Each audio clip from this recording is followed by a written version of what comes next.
Adrian is not here today, like for the holiday. I think it might be with family or something. I just know he said he Mm. wasn't going to be able to make Scrum one of these days. Okay, okay, all right. But, Uh, but the thing is that so I was working on that OTP thing, right? I think we don't need that function, that two endpoints. Like after developing, I just realized that actually there's a lot of loopholes in that. Like there's it could be a possible attack on that. Then there could be some possibilities. So I need to yeah, but discuss with that. it's through these guys. So these are a pretty reputable. Not actually this one. This is actually I'm just talking to you about the endpoints, like our APIs.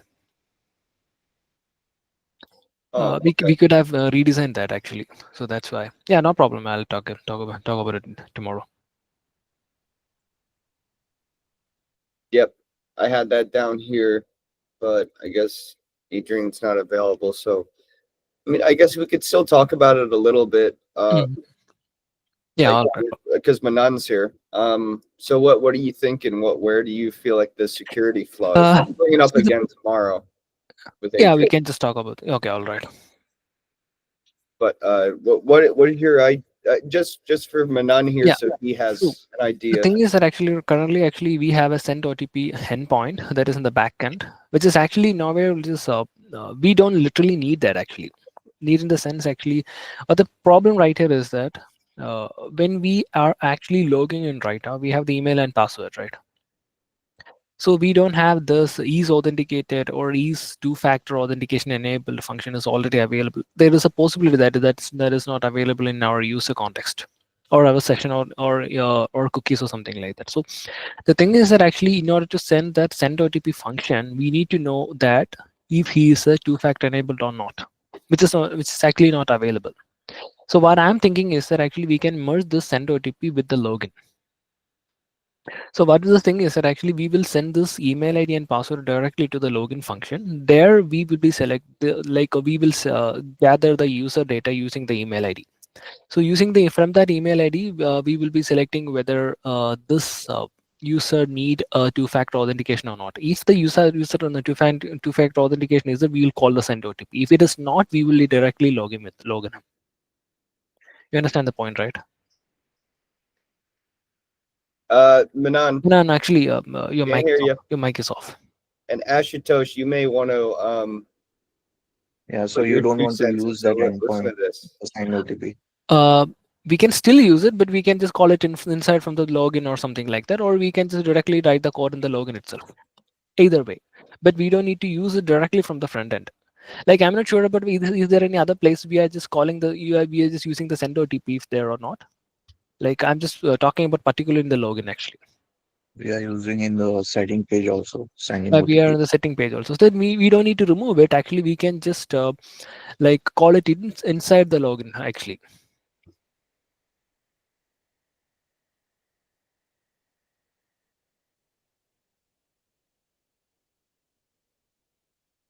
But why do you think it will like increase attacking chances? Attacking chances in the sense actually uh, it's, it's a kind of a broken up pieces. Like if we are not using it, what the thing is that actually we have the email ID and password, right? Hmm. So we will be going to the login and checking. We will be coming back with the user credentials. Okay, Mm. so then we are be realizing that okay, the ease two-factor thing is actually enabled or not. Then we need to go for the send OTP. Then we are Mm. just getting back the things. So then again, we need to go for the two-factor verified OTP or something like that. So Mm. multiple calls are actually happening there actually.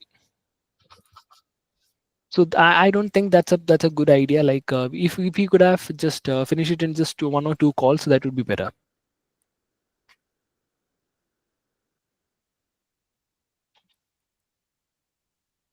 I mean, there is no problem with multiple callbacks, but the thing is that actually in the even a single function, like for a login operation, we are just doing it in the multiple times. That's why. So that's why I need to consult with Adrian, like, or I need to head like I need to get some more opinion about this.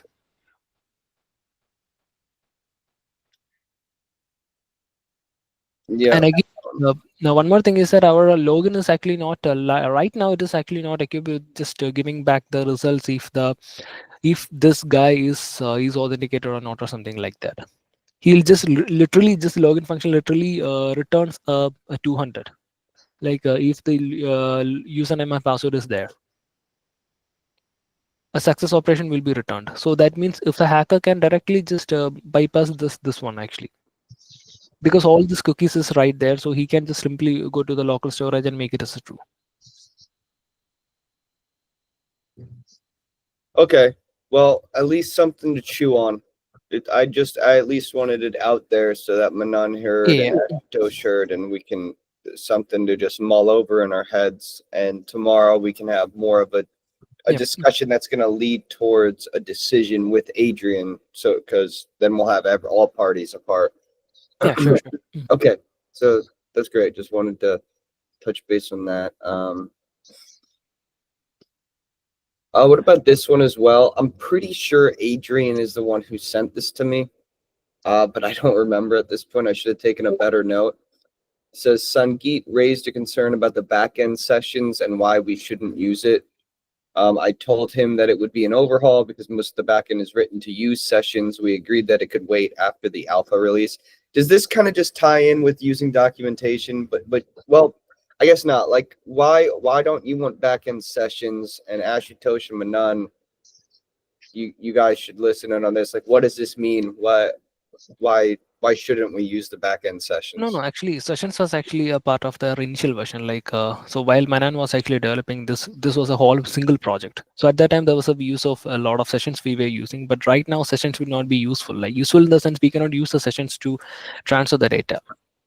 Oh yeah, isn't this why we did the Ligas issue. API.turn, the subdomain? I'm not sure about that, but I'm not sure about like I was not a part of this API thing. So we're not doing sessions anymore, guys. Okay, so this is a non-issue. Okay. Yeah. We are not using backend sessions. Okay, so this has been covered. Good to know. Great. Aren't we using the backend sessions to check if the user is logged in or not? Not to get the email. Email is now going to be separate. Like you need this email in the request body, but we still use sessions to ensure that the user is logged in, right? If you're using sessions, don't do that, because what the thing is that when we are just scaling up the products, like if you're just putting a load balance or something like that, the sessions will not be available. Like, but the thing is that actually once I explained all these things with Adrian, but like the thing is actually whenever user is actually sending some kind of request, but the problem is that there is a chance that he might get the request is received in two different servers, because whenever using a load balancer. So that means one session available in a single backend will not be available in another backend. In a different server, yeah. Okay. One solution for this, actually, there is something called as sticky sessions. Right. Sticky session, using sticky sessions, you can just make sure that every request will be transferred to a single server. That's one method. The second thing is that actually you can use something called as a shared sessions. For example, you can use the shared memory like Redis or something like that. Yeah. From that, you can just access the sessions. These are the two other options. Use a caching service to cache the sessions instead. Yeah. These are the two other options. But right now, actually, I don't think that's a good opinion. Like, yeah, it's a good idea. Yeah. For version 1, we aren't using load balancers on multiple server instances. So yeah. Yeah, so I don't think both of the things are like, but it's all about the version 1, right? So we don't know like whether we just, when the user surge comes, like that time we'll decide like the GCP things to just include the load balancer and just including the number of servers. Yeah, Or I something would like say that. that depends on the demand that we start Yeah, seeing.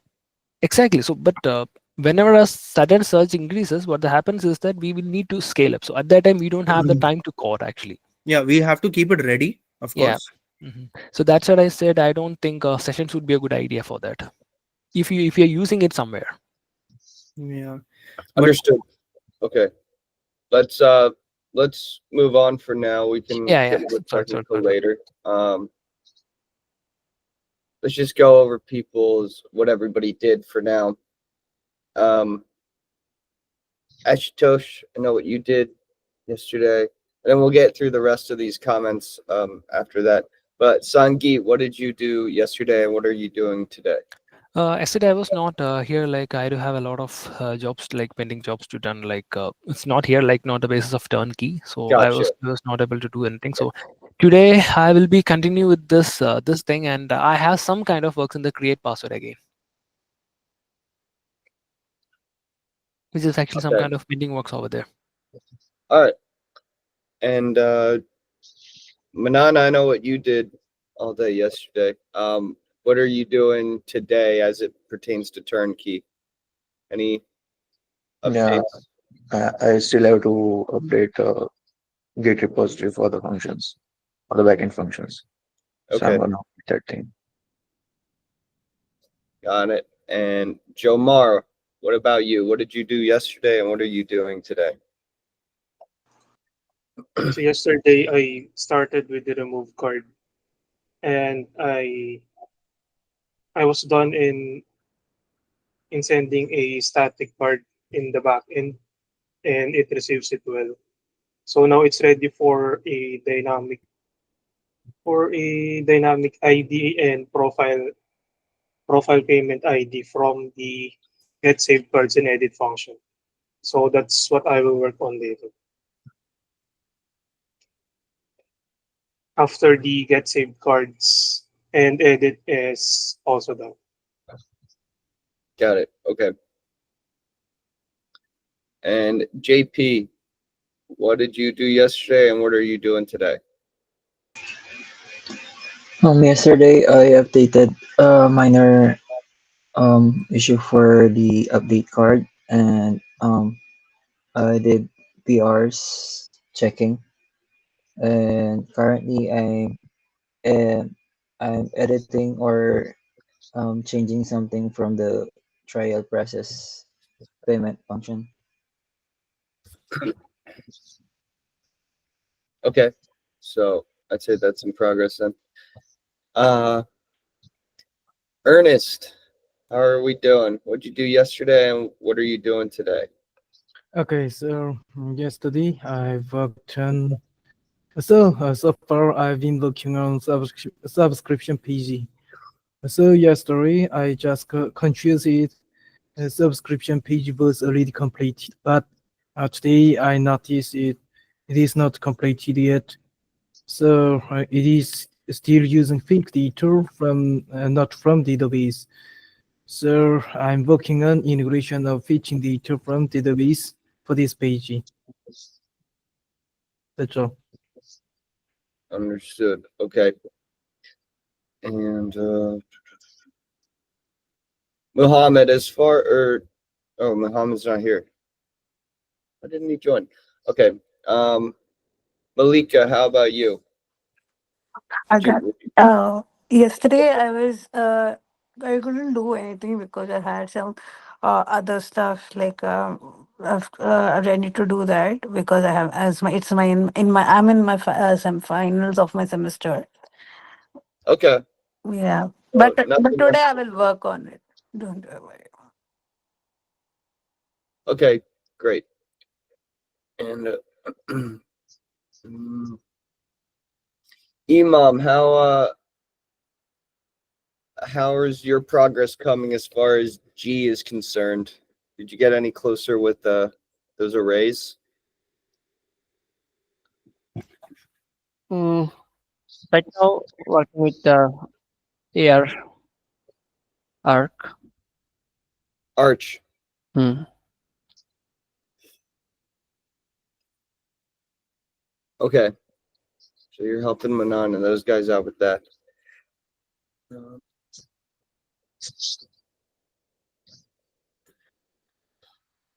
right.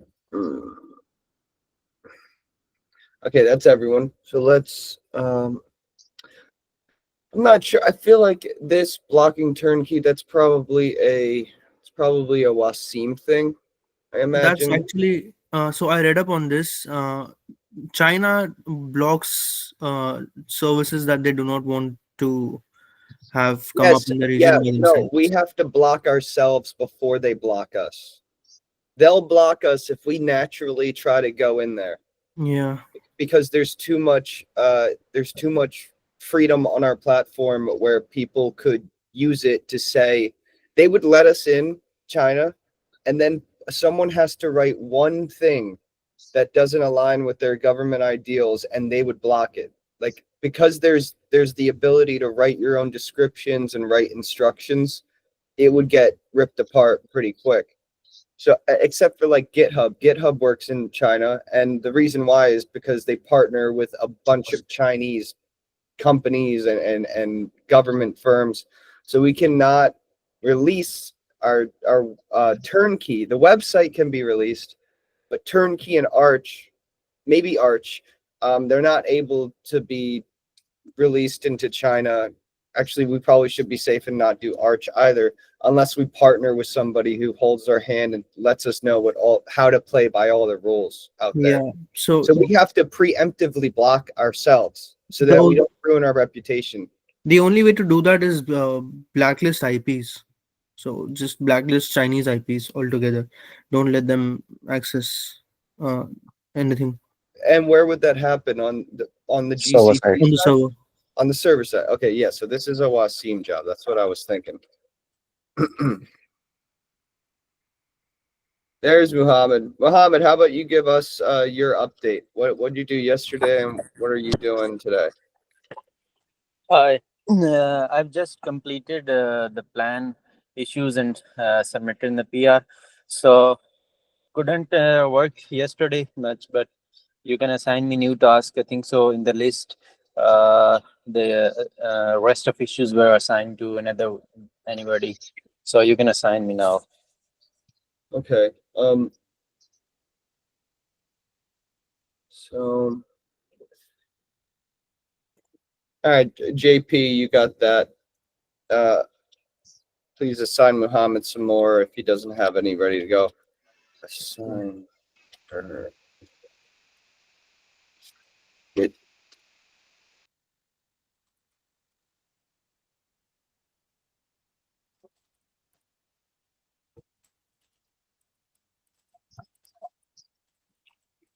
So, I don't know who this is going to be for. Maybe Manan can do this. But we need somebody to help. JP, Malika, Gautam, and Muhammad. All of them need to be able to access Maksym's version 2 branch, which means they're also probably going to have to play with the database and turn it on so that they can look at it and help fix the tiny UI stuff. So I'd rather do that all in one swoop, get all of them in one meeting, so you can just be like, everybody do this. Okay, next, everybody do this. And then you're teaching 4 or 5 people at the same time instead of having separate meetings with everybody and troubleshooting left and right. Just so that they're able to help with the UI fixing. Yeah, we need to have Maksym's branch ready though for that to happen. Yeah, it is. People can use it right now if they want. It's just kind of tricky. Version 2, it's out there. Okay. Yeah, And no, it's it set would up. be like Start. It will be like an alternate version of develop, would it? Version 2 is going to completely replace main. We're doing like an overhaul update because there's so many changes, kind of thing. I see. Yeah, no, we're gonna do that later, like tomorrow or something. Just something so that Manan or whoever wants to take on that role knows what is happening. Help an 8th FAQ brainstorming. So I'll share this one with everybody.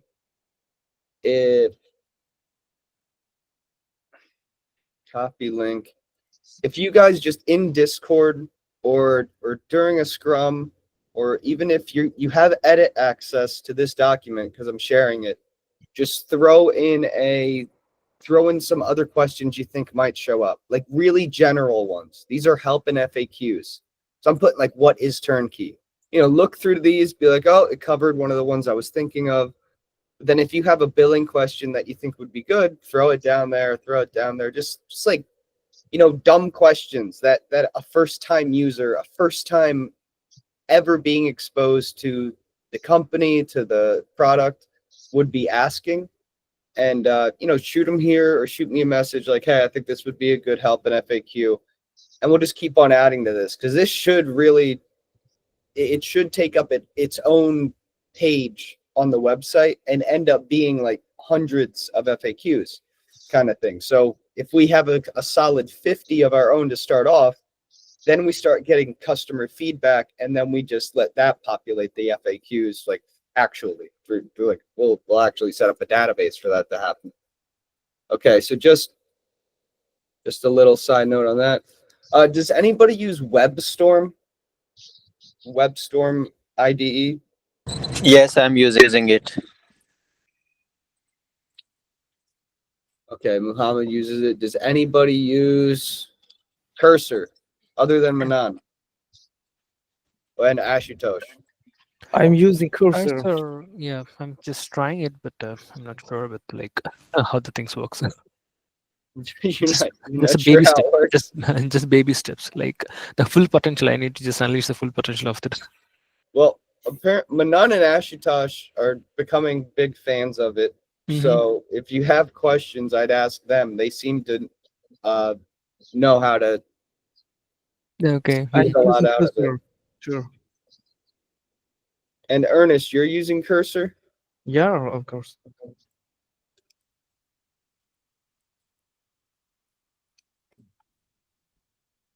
Is anyone else other than these 4 people?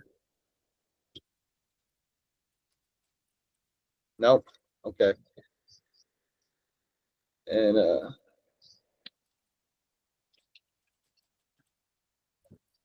Looks like we need to bring our cursor over to Cursor.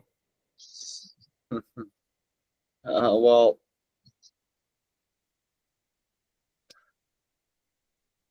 I mean, I want to get to know Cursor a little bit better as well, but I've always been hearing really good things about it. Okay, so that's good. Maksym's idea. What can we tap into this a little bit? Talk about it a little bit. Obviously, I want to talk about it with Adrian here as well. So, what's the idea in general? This React API.